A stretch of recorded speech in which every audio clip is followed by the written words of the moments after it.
I'd been driving for 2 days on a cross-country road trip, only taking breaks to sleep and refuel.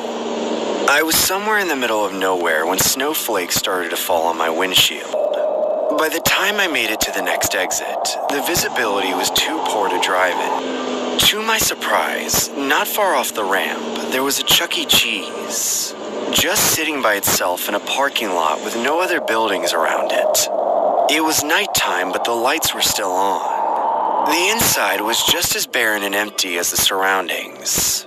It was dead quiet, dimly lit, and to my disappointment, very drafty. She was very nice.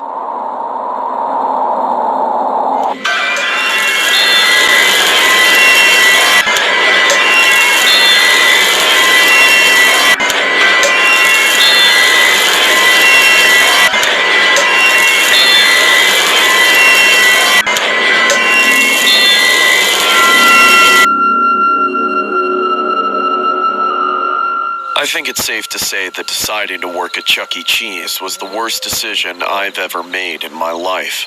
It was beneath the mask felt my stare. He started acting strangely, diverging from the stage routine, tremoring. It was like my boss could sense the lost productivity. He stormed in from the kitchen and barked at me. "Get back to work!" When the mascots saw the owner, they retreated behind the curtain.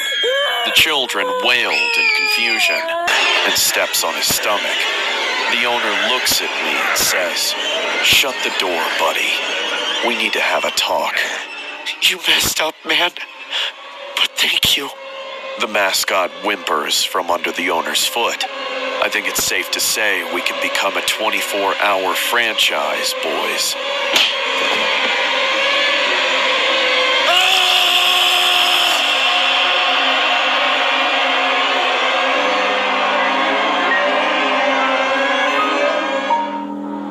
I used to love going to Chuck E. Cheese. My parents would take me there every Thursday night when I'm Jimmy. Well, that's great. I think you and Alex will become good friends. Why don't you play some games together? As your location is now being tracked. Suddenly, a pit formed in my stomach. I started sweating, panicking. My heart was racing. I quickly made the decision to turn it off completely and threw it away from myself. Several eternal minutes of waiting in tense, breathless silence followed. I heard footsteps through the window. I jumped off my bed and hid behind it.